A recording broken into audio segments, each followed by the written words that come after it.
ఇంత భయంకరమైన సమాజంలోకి వచ్చేసామా మనం? మన చుట్టూ ఉన్న మనుషులు ఇంత ఘోరంగా, ఇంత క్రూరంగా ఉన్నారా? మొన్ననే మీరు విన్నారు కదా, ఒక ప్రియుడు ప్రేయసిని ఏమంటే సహజీవనం పేరుతో కొంతకాలం పాటు ఉండి పెళ్లి చేసుకోమని చెప్పినందుకు 35 మొక్కలు చేశాడట. వాడికి ఎలా అండి, చంపటమే అమ్మో, ఏమిటి చనిపోయిన శవాన్ని చూడాలంటేనే భయం.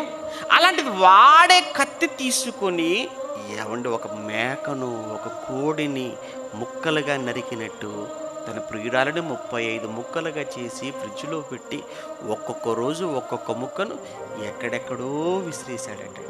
ఏమండి ఏమైనా మంచి, ఏమండి వింటుంటే ఏమనిపిస్తుంది చెప్పండి? ఇక ఎవడో ఆప్తాపని మనం వాడి గురించి మనం వింటున్నాం. ఆ ప్లేస్లో నీ కొడుకైతే, ఒకవేళ అక్కడ అలా ముక్కలుగా నరకబడినటువంటి అమ్మాయి, ఏమండి ఎవరో మనం పేరు చదువుకున్నాం, ఒకవేళ ఆ ప్లేస్లో ఒక నీ కూతురే ఉంటే వాడు ఎందుకు అలా మారిపోయాడు? అలాంటి వాడిని ఎందుకు నమ్మింది?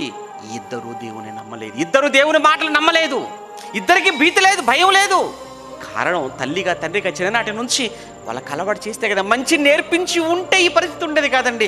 సమాజం అస్సలు బాగోలేదు, ఇంకా ఇంకా ఇంకా ఇంకా చెడిపోతుంది, ఇంకా పాడైపోద్ది. ప్లీజ్ వాక్యం వినండి, దేవుని మాటలు వినండి, మంచి వినండి. ఏమండి మీరు మీ కుటుంబాలు మీ పిల్లలతో పాటు వచ్చి కూర్చొని మంచిని వినండి, మంచిని మీరు స్వీకరించండి, బాగుంటారు.